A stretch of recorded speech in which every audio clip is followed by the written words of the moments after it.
Okay. I thought you were snapping at me. No. He's got a clot in his leg as of today. Okay, I'm sure Donna's aware of that, but if not, I'll let her know. Yeah. Okay. Well, we'll definitely be praying extra hard for him. Freeman Force continuing to do rehab at Rainbow Rehab. No visitors, cards would be appreciated. Ben French has been moved to the ICU to a subacute room, continuing slow improvement. John Kledzik is in the hospital right now because he's going to have surgery tomorrow to implant a pacemaker.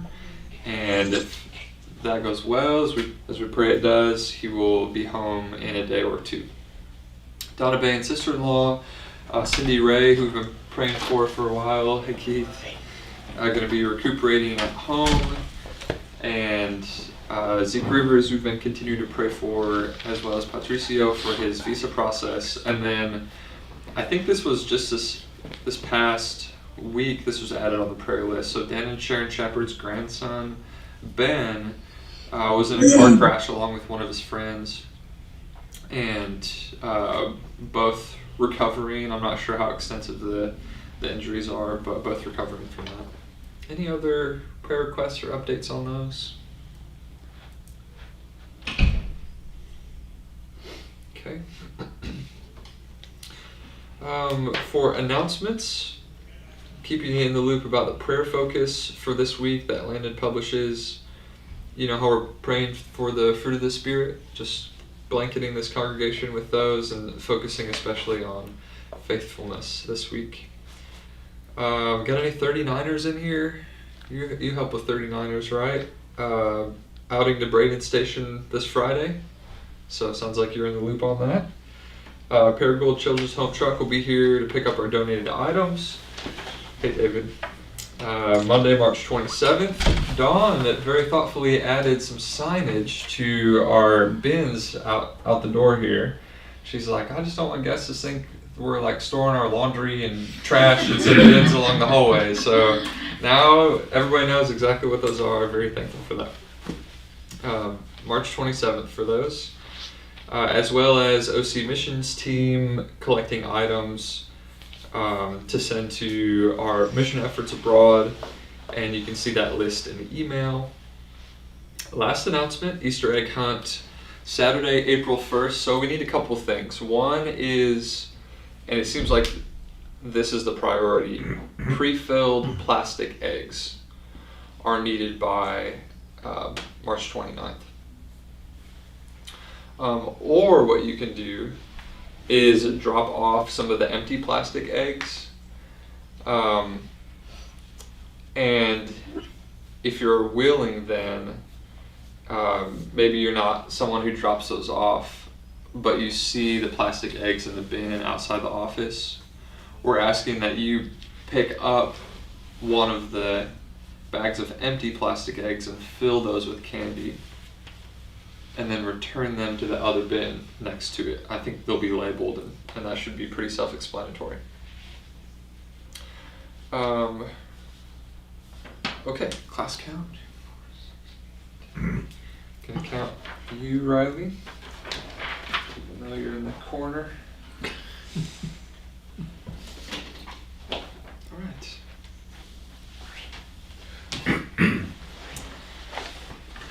Howard, could I ask you to lead a prayer over this? Sure. You don't have to remember everything, but just over the needs of the church. Sure. Our Father in heaven, we come down to worship you, to bow before you, acknowledge you are our Father, we're your children, you're our God, we are your people. What a privilege to come before you for a time of fellowship, a time where we can pause and just focus on your words and your kingdom. I just pray that you will lift out our burdens, our stress, and we can come to you and enter your rest and enjoy the fellowship with you, the Spirit. Just pray that you will be with the names that Logan just mentioned on the list, and you give them grace, you give them healing, you give them comfort, because you are the only source of life for them. I just pray that they can come to you for life as well, Lord. Be with our class. Help us to meditate on your law and help us to live out the calling that you have called us to do. Be with Logan as he's teaching. I pray that we can be edified, encouraged, and I pray that your spirit will be present here. In Jesus' name. Amen. Thank you. I'm going to go ahead and pass these around. Maybe you have yours from last week. Feel free to grab a new one if you need to, because we're going to fill that in this evening. I'll start pens this direction. Okay, I think everybody in here has been here for at least one of the classes in the past, so you kind of know what's going on. Want to say hi to any online folks joining us. Kind of a different setup here in Adult A, but I think we'll have a little better discussion this evening. Let me remind you of what we mean when we say, let's have a class where we learn about the story of the Bible. What on earth do we mean by that?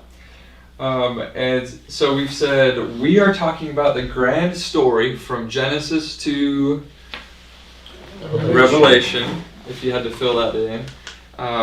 As in, there's this overarching story where every little story in the Bible, we've compared it to puzzle pieces that are part of a larger puzzle. They're all connected. And that overarching theme, of course, is about God redeeming his creation, right? And I might be tempted to say redeeming his people. And of course that's correct, but one of the points we've made is God's plan is bigger than just one person or even a people. He's restoring every inch of what he's created, even the ground itself. That's the story of the Bible. So what we're doing is walking through, we're calling it part one, just limiting it to the Old Testament this quarter, touching on the major themes and saying, how does this connect to the larger story? And of course to Jesus, like it says in number 2. As Christians, we can't unsee Jesus, and Jesus models this for us in Luke 24 on the road to Emmaus. He says, Moses, law, prophets, ultimately, they're about me. So that's how we're going to read them. And hopefully there's something you can take away from this evening where you say, I can step into the ongoing story that God is working in this world, maybe a little more fluently. So, okay, let me remind you of a few things, because these are going to come up in Exodus this evening. These themes of the ideal world that God created in Genesis 1 and 2 are God created people to be image bearers. He gave them a blessing before they do anything. He blesses creation. And the blessing, by the way, is the ability to what? Be fruitful and multiply. It's God's gift to creation for them to flourish. And we'll see the opposite of that is what shows up a lot in the story we'll look at tonight. And lastly, this really rare situation in Genesis 3 where God is walking with Adam and Eve in the garden. And one way you could paint the entire story of the Bible is God's trying to get back to that moment. So then what happens in Genesis 3, and over again in the entire Bible, we go from this ideal blessing to the fall, and everything's reversed. Right? So what unhinges God's plan is that people say, God, we don't need you, we'll do it ourselves. They play God. The curse is enmity between people, death, even the land, the ground is affected and suffers, and they're cast out of the garden that is God's presence. Now, this is a review from last week. Genesis chapters 3 through 11 are on repeat, showing you how terrible it is that the fall has stained creation. So what happens right away in chapter 4? Cain and Abel, two the first brothers who are supposed to have each other's back. That's what it means to be a brother. are the very example of betrayal, literally stabbing someone in the back.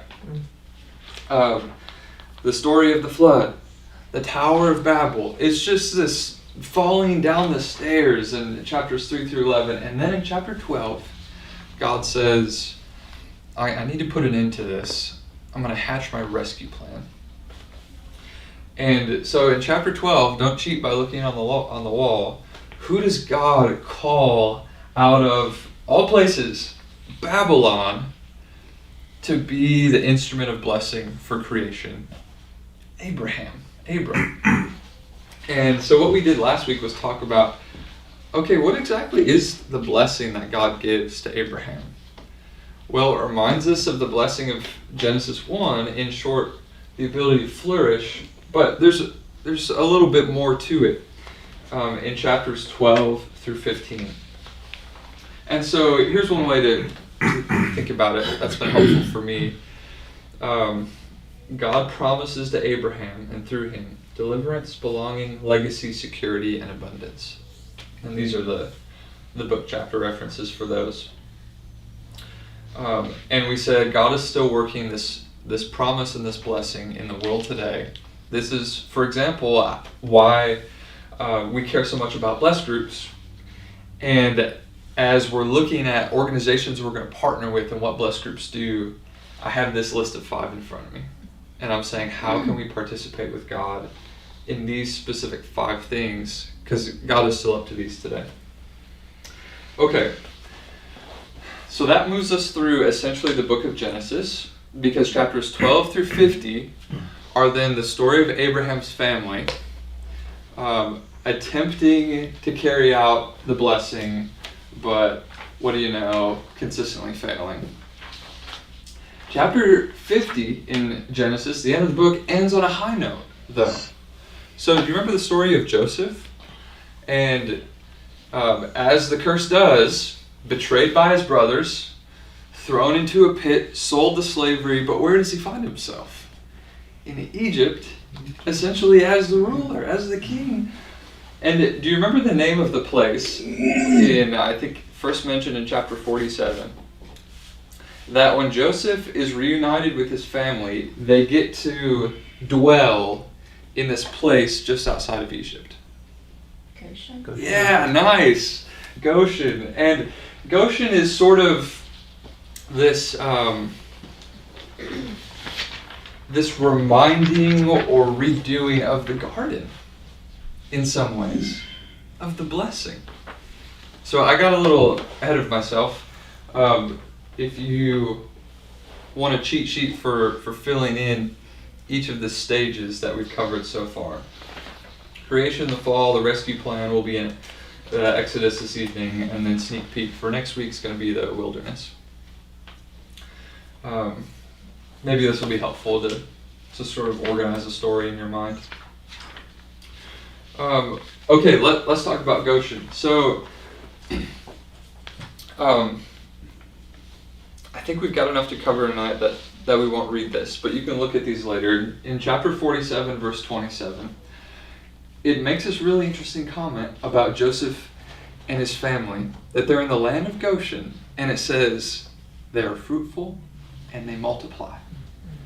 And we've been in this class long enough, our radars go up and we say, oh, that's Genesis 1 language. And the Bible is specifically wanting us to see that Goshen is a restoring to the garden, to the blessing. In other words, it would be nice for the story to end here with a happy ending. You think everything's fixed. The word Goshen itself actually sounds like the Hebrew word for garden, has very similar letters. Again, it says in Exodus chapter 1 and verse 7 that they were fruitful, thriving, flourishing in the land of Goshen. Let me make sure I'm getting everything here.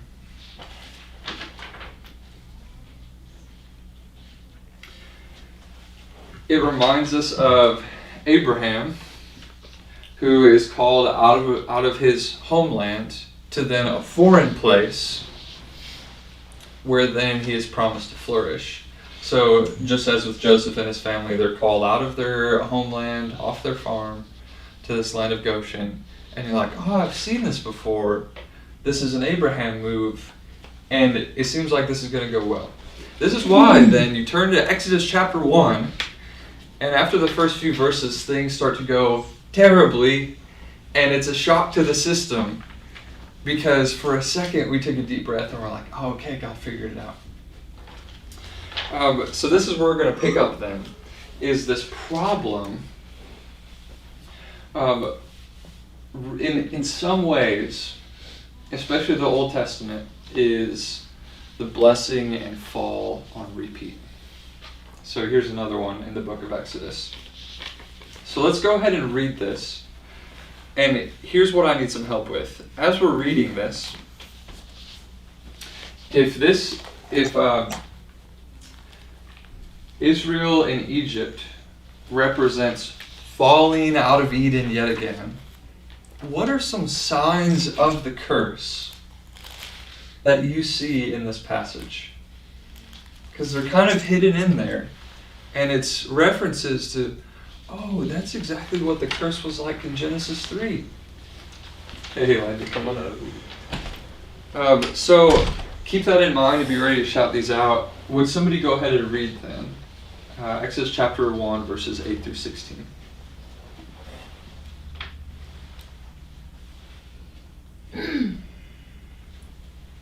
Then a new king, to whom Joseph meant nothing, came to power in Egypt.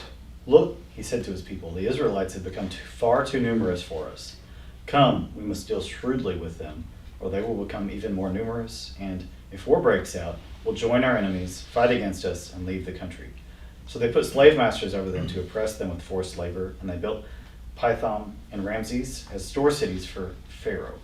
But the more they were oppressed, the more they multiplied and spread. So the Egyptians came to dread the Israelites and worked them ruthlessly. They made their lives bitter with harsh labor in brick and mortar and with all kinds of work in the fields. In all their harsh labor, the Egyptians worked them ruthlessly. The king of Egypt said to the Hebrew midwives, whose names were Shiphrah and Puah, when you are helping the Hebrew women during childbirth on the delivery stool, if you see that the baby is a boy, kill him, but if it is a girl, let her live. So this really dismal picture we're given in the land of Egypt. They were in Goshen, this new garden, the epitome of blessing, and now the fall, the curse. So what are some resonance that you're seeing between this passage and the examples of the curse that have come before it? Does that make sense? Hard work. Yeah. So, and remember in Genesis 3, when they eat of the tree, what does God say to Adam? Now it's by the sweat of your brow that you're going to have to work this land. So this especially futile, just bone-exhausting work is a sign of the curse. Yes. What else?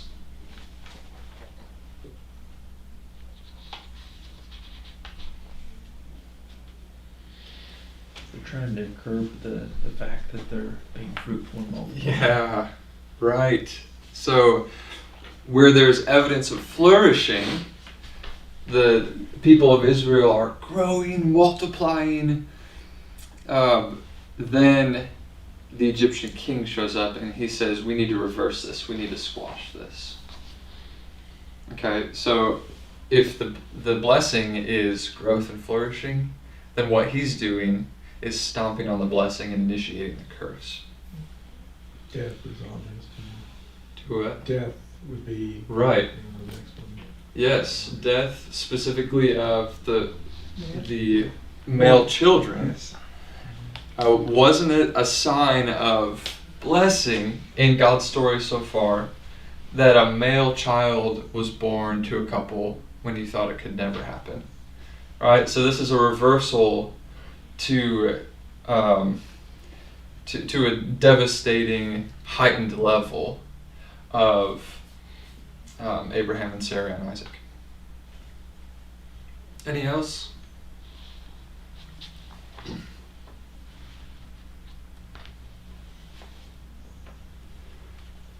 here are a couple more I would add as you keep thinking.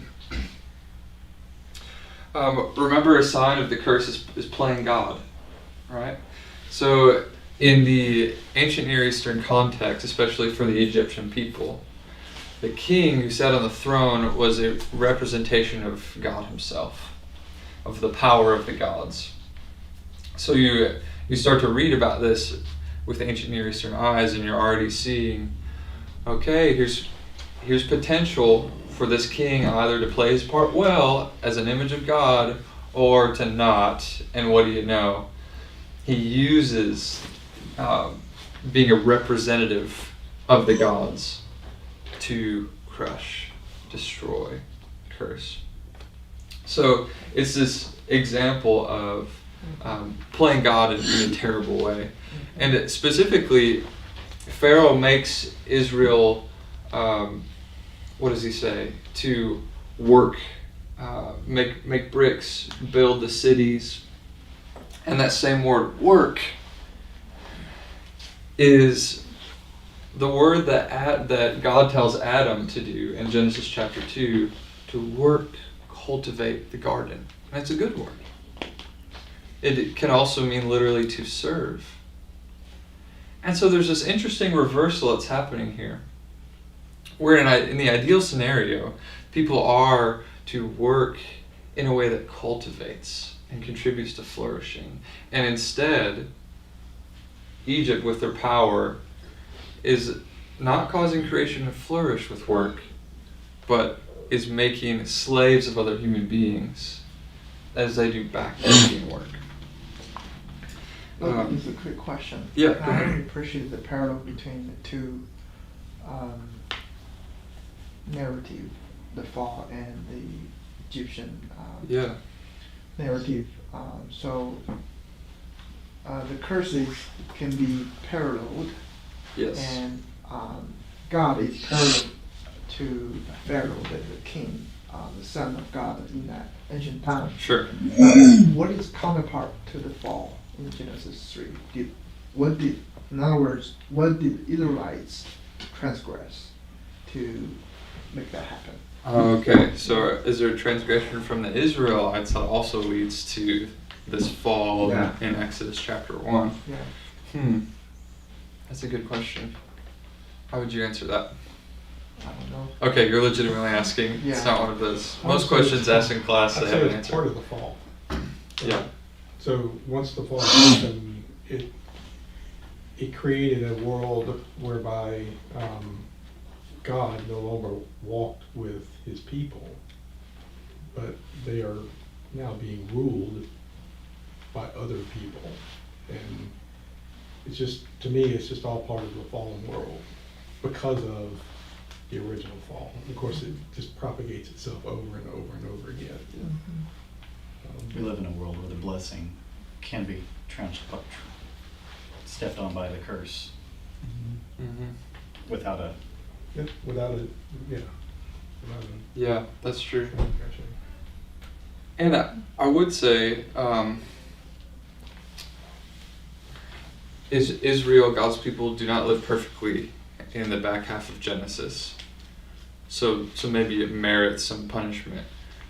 But what I see in Exodus 1 is them truly being painted as victims.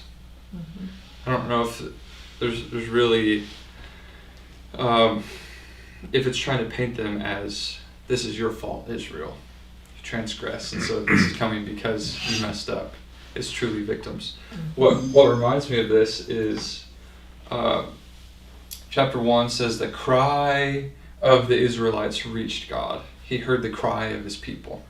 And this is the same word in Genesis chapter 4 for Abel's blood that God says is crying out from the ground.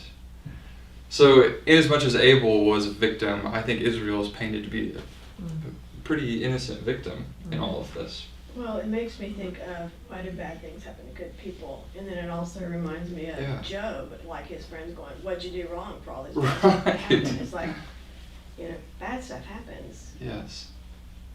Yes. And you may not do anything. I mean, you Right. in that moment in that time. moment, But sure. sin flourishes, of course. Yes. But through all of that, God can work his providential plan. Absolutely. Exactly. Which is exactly where the story goes. And so, whether Israel is at fault or not, the grace of the story is that God swoops in. He hears the cry of the innocent. And he is a God who is characterized by being a deliverer. And this is really where God's identity is fleshed out in the book of Genesis. And God as deliverer is then what some scholars say is the foundation for God's identity in the rest of the Bible. If you were to ask an Israelite, who is Yahweh? They would say he is a deliverer. He is the warrior God who delivers his people. And the reason we see this evidence of God's identity being displayed here is because of this phrase that we see in chapter 6 and then pops up a ton of times through chapter 15 as God delivers his people, and then through the rest of the Pentateuch as well. God is explaining who he is, and he will often tackle on this phrase, I am. Have you ever seen these 4 letters? YHWH. It's God's sort of personal name, you might think of it. There are a lot of gods during that time. There's Baal, there's Assyrian gods. They would say, which God are you talking about? And if you're an Israelite, you would say, I follow the one true living God. His name is, and we pronounce that Yahweh. You've probably heard that word before, Yahweh. Yahweh is a Hebrew word that's sort of slippery to translate, but means I am, or I will be. So this is revealed in Exodus chapter 6. Would somebody be willing to read verses 2 through 8? God spoke to Moses and said to him, I am the Lord. I appeared to Abraham, to Isaac, to Jacob as God Almighty, but by my name, the Lord, I did not make myself known to them. I also established my covenant with them, the land of Canaan, the land in which they lived as sojourners. Moreover, I have heard the groanings of the people of Israel, whom the Egyptians hold as slaves, and I have remembered my covenant. Say therefore to the people of Israel, I am the Lord, and I will bring you out from under the burdens of the Egyptians, and I will deliver you from slavery to them, and I will redeem you with an outstretched arm, with great acts of judgment. I will take you to be my people, and I will be your God, and you shall know that I am the Lord your God, who has brought you out from under the burdens of the Egyptians. I will bring you into the land that I swore to give Abraham, to Isaac, to Jacob, and I will give it to you for possession. I am the Lord. All right, so that phrase, I am, and your Bible probably puts the Lord in all caps. Did you see that? Mm-hmm. Anytime that happens, because there are other times where the Lord is just in regular sentence case. And all caps means it's representing this Hebrew word behind it, Yahweh. But English translators will just translate it Lord, all caps, as a sign of reverence for God's name. Does everybody know why the vowels are left out of that? That was how it's spelled here. I think we kind of assume that sometimes. And that's true, I haven't heard anybody explain it in a long time. Right, so to write out what I'm saying, you actually put some vowels in there. Yeah. And you can see the YHWH. That was to keep them from pronouncing it sort of right, if I'm remembering that right. Yeah. Or they want to write it out completely. Right. The Hebrew language doesn't have vowels when it's written in some of the old scripts. And so this is actually how you would see it in the text. Okay. But yeah, also a sign of reference as well, to not fully write out. Like sometimes you might see like a Messianic Jew write the word God, and they'll write G, and then they'll do a dash for the letter O, and then D. G-D, because they don't even want to write out the name or the word God as a sign of reverence for him. So this is a sort of similar move. But yeah, those 4 letters represent Hebrew letters that mean God's name, Yahweh. And his name means this sort of enigmatic phrase, I am or I will be. But my point is, if you look at what Rick just read in chapter 6, verses 2 through 8, God is describing the type of God that he is. And it's a God who delivers. It's a God who remembers. And notice specifically what God is remembering. He's bringing back a covenant that he made with who? With Abraham, right? And Isaac and Jacob, and this is Genesis chapters 12 through 50. So I say this because this is a way to put together the puzzle pieces. Is just as God's promise to Abraham in Genesis 12 was to restore the blessing of Genesis 1. Now here we go again in Exodus 6 to restore the promise of Abraham, which is then to revert to the blessing, right? And now these pieces start to get connected and you can trace it back. So this is how the story of the Bible works. In other words, God says, here's another fall moment, and through my mercy, I'm going to restore things back to the blessing of Genesis 1. Now, he calls Moses to carry out this plan for him. This is how God works in his mercy, in his sacrifice, that he always works through his creation. So Moses is going to do this on his behalf. What's interesting about Moses is that he's an unlikely candidate, as typical. And do you remember how Moses gets on the map in the Bible? Scooped out of a river. By his name literally means the one who's drawn out. All right, so drawn out of the river by Pharaoh's daughter. But he has a really bad day where he sees an Egyptian beating an Israelite, and what does he do? Kills him. He strikes down the Egyptian. And so Moses is an unlikely candidate in that he's a murderer.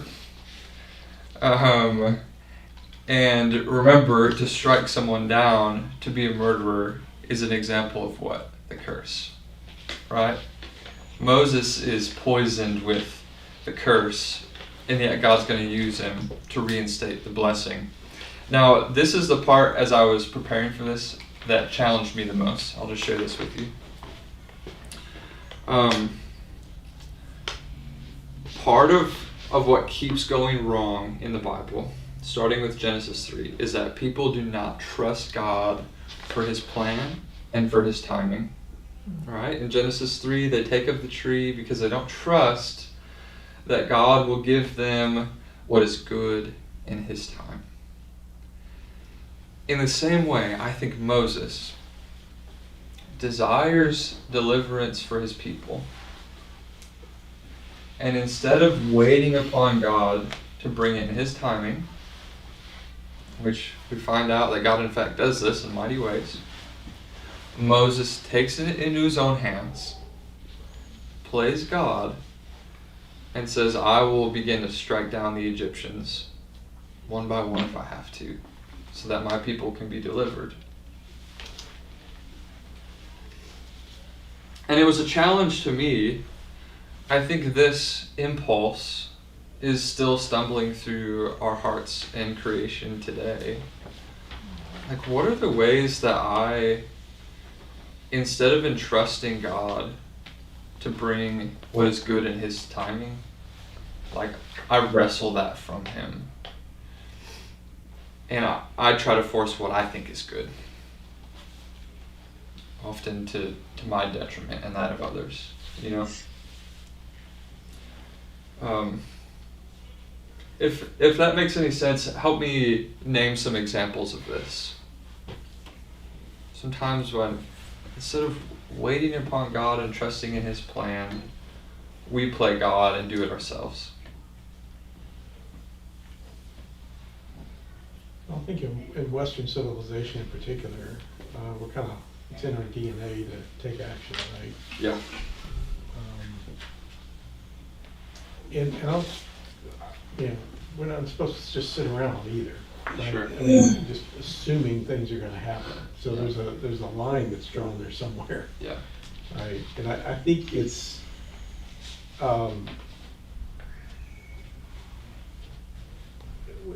without a specific example, I mean, just thinking about the things that decisions we make in life, Yeah. right, regardless of what they are. I think if you take the proper posture in your life and trust that the actions that you're taking are being led by the Spirit, right? Then you're probably on the right track. It's when you don't take that in, take God and the Spirit into consideration that I think you get off track. I think that's, at least that's the way I kind of process Yeah. it. I think that's well said. Yeah. I think it has to Go do ahead. with the values that we have been growing up to, and also cultures, worldview. For instance, for Chinese culture, we values honor, achievement, and success. So for Christians, we're certainly faced with challenge whether we should achieve a lot or not, whether it should earn much credibility for my own reputation or not, or honor or not. Because if I push that agenda, then I may lose my soul, I may lose myself. Should I make lots of money? Should I be a big boss for my company? It could be a good thing, but sometimes we're driven by those cultural values that we forgot our own value, which is anchored in God. Yeah. Same, likewise, American dream, right? Yeah. You can develop that, but forget your own identity. Yeah, that's good. And that, to your point, maybe to obsess about my standard of living and my retirement could be a distrust of God that He will care for me.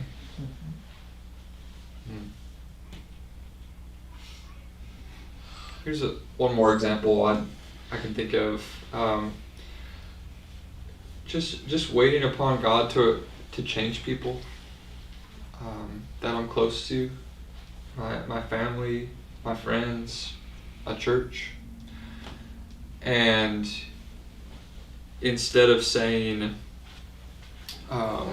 these people need to change on my timing in the ways that I want them to, trusting that God is at work here, and it may be more slowly than I would want it to, but in the end, can I trust that He's working for their betterment and for mine?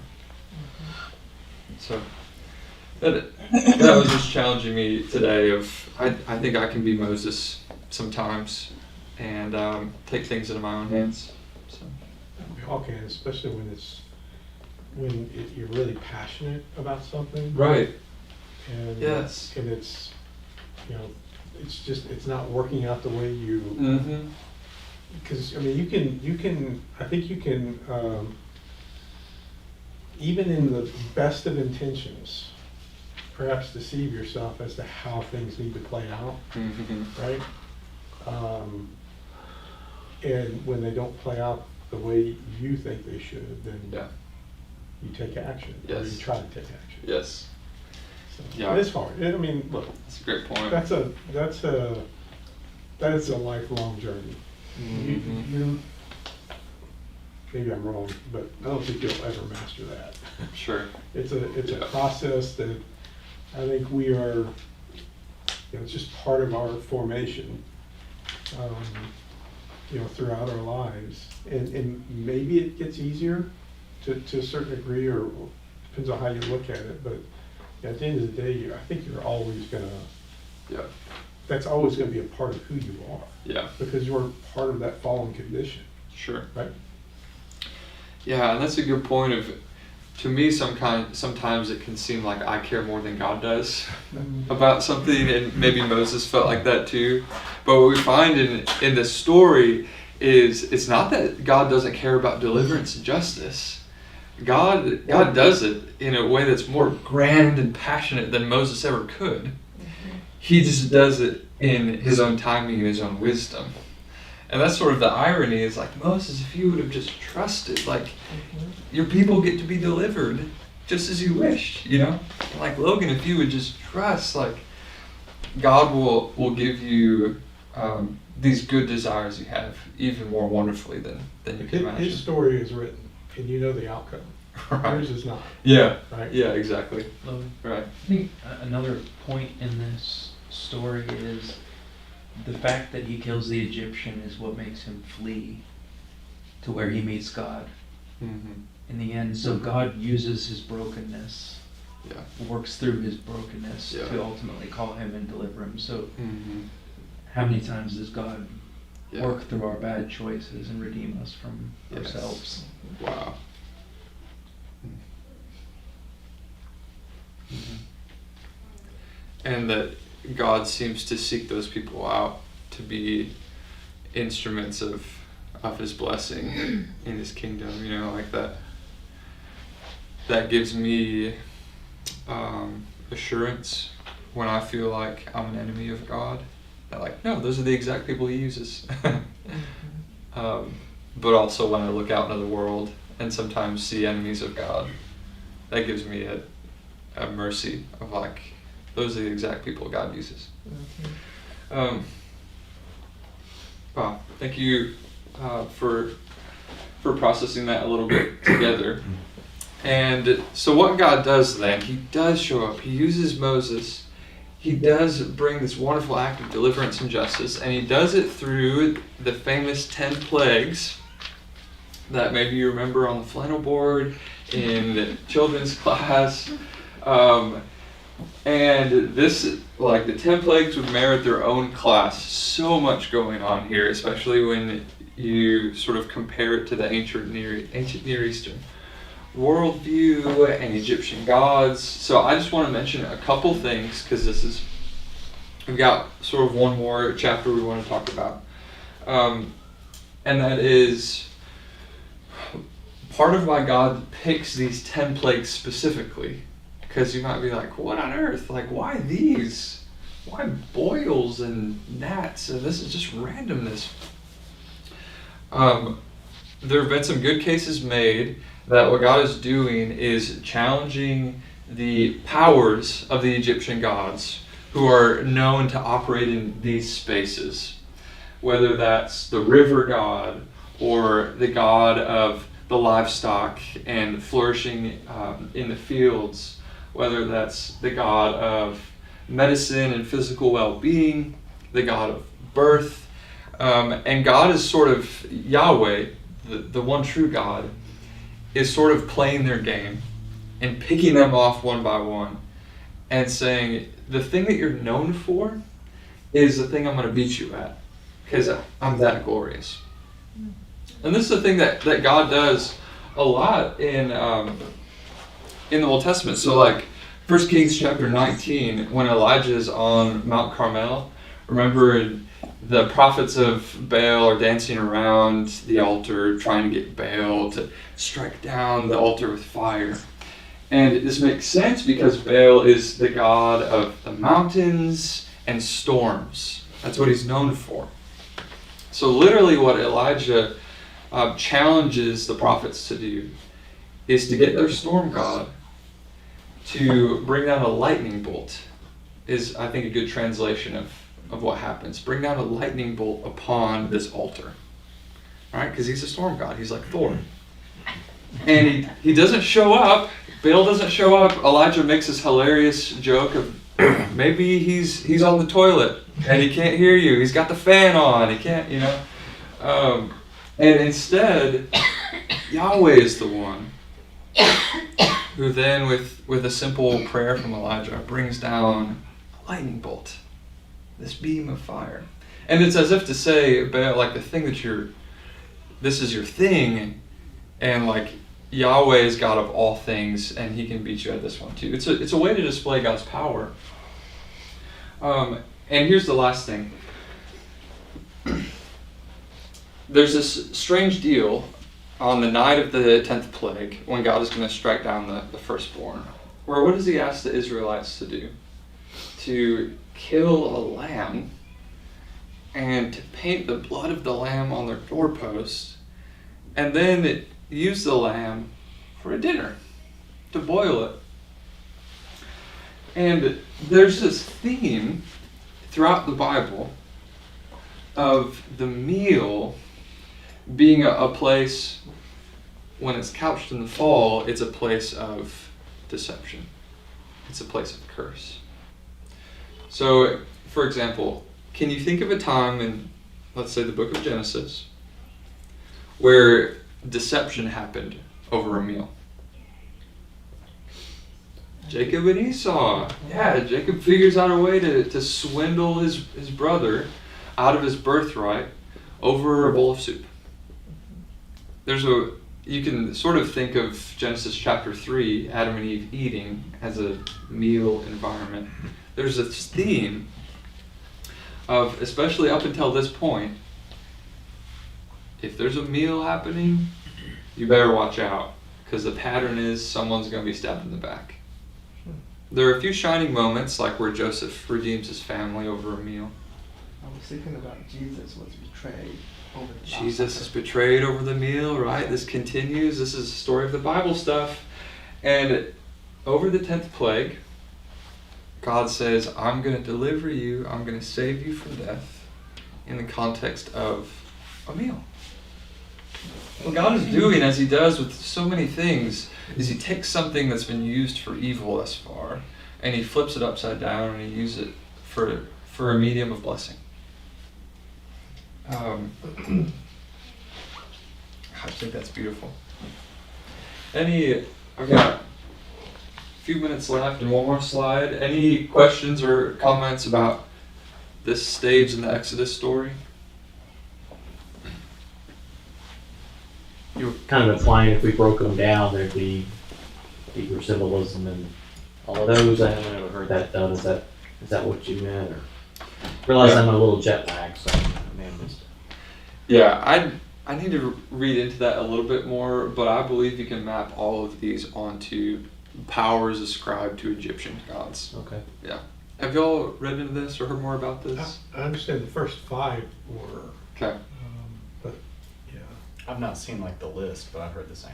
Sure. Their main deity is the sun god, so like darkness is, Yep. Sure. and Pharaoh is the son of God, and so Yes. the death of the firstborn is like shots fired against Pharaoh. Shots fired. Yes. So Moses is rubbing it in, basically, with Yeah. God's help here. Right. Exactly. God's leading, I guess. And then here's the last movement.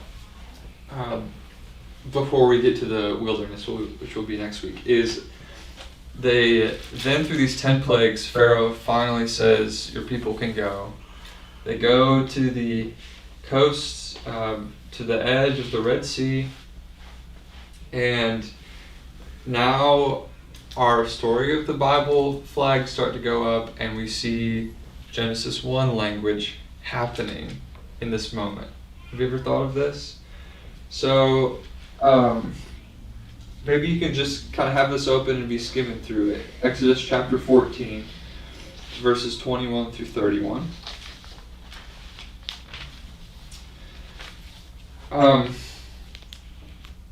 But there's this clear language as then Moses, by the power of God, stands at the opening of the sea, and it says with an east wind, and this is the exact same word, the word wind, ruach, is the same word for spirit. Mm-hmm. And so what do you know? You have a spirit hovering over the face of the waters in Exodus chapter 14, just as you did in Genesis 1. And just as Genesis 1, what happens to the waters? They are separated from the dry land. And you can pick out a few more.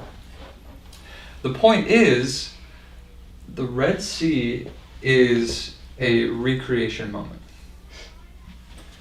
Whereas God's people pass through the Red Sea, God is again saying, I'm starting things new. The blessing of Genesis 1 is being restored. Here is my holy, redeemed people. And as they enter on the other side, they open up into the first worship song ever recorded. It is arguably the oldest piece of writing and literature ever recorded. The song that Miriam and Moses lead their people in. Then we think about the story of the Bible. So how does this then pop up, this theme again?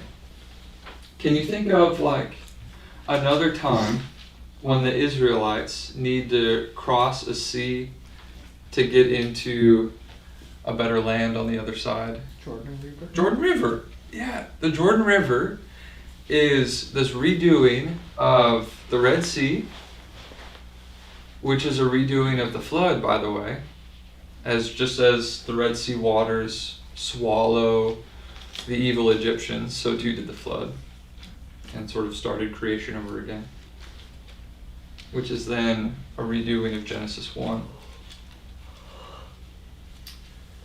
which is then, as Jesus steps into the Jordan River, begins his ministry, and enters into baptism. We've got our story of the Bible antennas up, and we say this is a Genesis 1 new creation moment. And as we carry this into the Christian life, as we enter into the waters, we are participating in this ongoing theme of Genesis 1, the Red Sea, the Jordan River, the baptism of Jesus, and it all represents new creation. The presence of the Spirit, deliverance into the promised land. And so this makes total sense why Paul says, when you are baptized into Christ, you are made a new creation. Right? So cool. And then as Jesus shows up on the scene, he is who we thought Moses would be. We think Moses is going to be the deliverer of his people, and we find out that Moses is just as poisoned with the curse as the rest of us. He doesn't even get to enter into the promised land in the end, right? And so the Pentateuch and the entire Old Testament leaves us thirsting for this deliverer who will walk in the plan of blessing to truly deliver his people, which is Jesus. What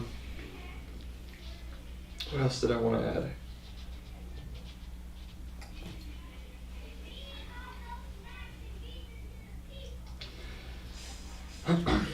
Let me just finish with this. What was that little kid saying over there? Something to do with the people. He or she was excited about it.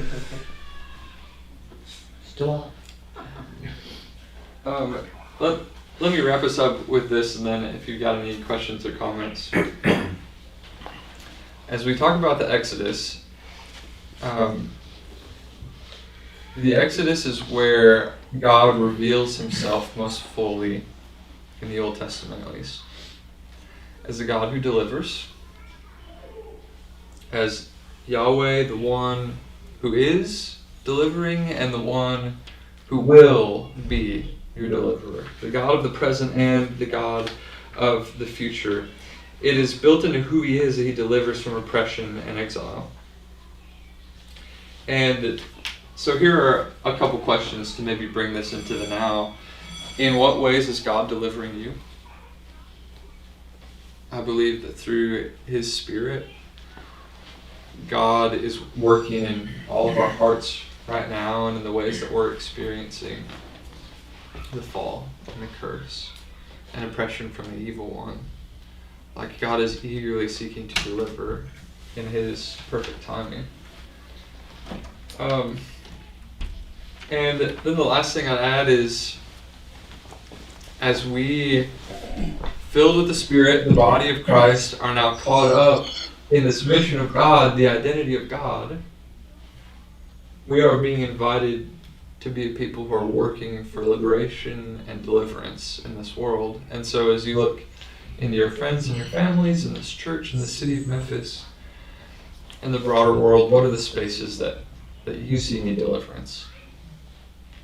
And I believe, as Exodus shows us, that God is running to those spaces to be a God who brings blessing and freedom where there is the curse.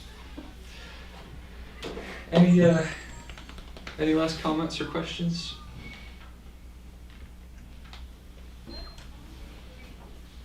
Wonderful. I love this Just a quick setup. comment on the water thing. Sure. I really love the pattern of God's revelation about His redemptive work, like through water, comes out of life. So Jesus was baptized, and it's more interesting when Paul was interpreting the water in Old Testament. He said, I think in 1 Corinthians 10, where Paul says, "You were baptized into Moses in the sea." So he saw the narrative where he passed the Red Sea as a symbol of baptism. Yep. That's amazing, Yes, Paul begins to connect it much earlier than Bible Project, for sure. Okay, that's all